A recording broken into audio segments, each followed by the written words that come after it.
ஒரு பாராளுமன்ற உறுப்பினர் அண்மையில் இந்தியாவினுடைய அகமதாபாத் விமான நிலையத்தில் வைத்து கைது செய்யப்பட்ட 4 முஸ்லிம் இளைஞர்கள் பற்றி பேசிய போது முஸ்லிம் தீவிரவாதம் தலைதோக்கும் சந்தர்ப்பம் இருக்கிறது. ஒரு சில காலத்துக்கு முன்பதாக நான் எச்சரிக்கை விடுத்தேன். இப்பொழுது இவ்வாறு இவர்கள் அரசு செய்யப்பட்டிருக்கிறார்கள். எனவே ISIS பயங்கரவாதிகள் இங்கே இயங்குகிறார்கள் என்பதான ஒரு கடும் தொனியிலே அவர் இங்கே பேசியதை நான் கேட்டேன்.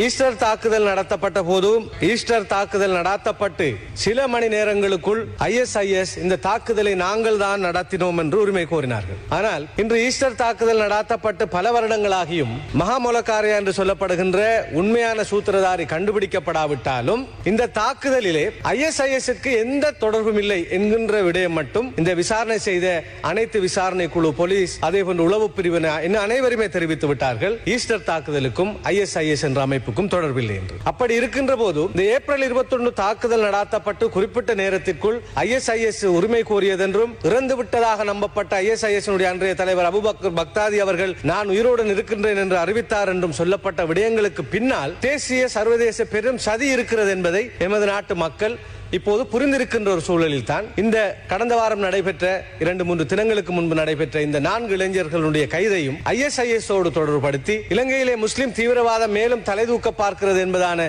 ஒரு போர்வையிலே சில கருத்துக்கள் இங்கே வருவதை ஏற்றுக்கொள்ள முடியாது. முதலாவதாக ஒரே ஒரு ஒற்றுமை இருக்கிறது. 2021 ஆண்டு இந்த ஏப்ரல் 21 தாக்குதல் நடைபெற்ற போது அந்த தாக்குதல் நடைபெற்ற காலகட்டமும் ஒரு தேர்தல் காலகட்டம். இப்போது இந்த கைது செய்யப்பட்டிருப்பதாக சொல்லப்படுகின்ற இந்த சம்பவம் நடைபெற்றுக் கொண்டிருக்கின்ற காலகட்டம் இந்தியாவை பொறுத்தளவில் தேர்தல் நடைபெறுகின்ற காலகட்டம், இலங்கையை பொறுத்தளவில் வெகு விரைவில் தேர்தலை எதிர்பார்த்துக் கொண்டிருக்கின்ற ஒரு காலகட்டம். எனவே இந்த தேர்தலை மையப்படுத்தி ஒரு அரசியலை, ஒரு தேர்தல் வெற்றியை மையப்படுத்தியதாக புனையப்படுகின்ற விடயமாக இது இருக்கக்கூடும் என்ற ஒரு சந்தேகம் எமக்கு எழுந்தால் அதனை யாரும் இலகுவில் மறுத்துவிட முடியாது. ஏனென்றால்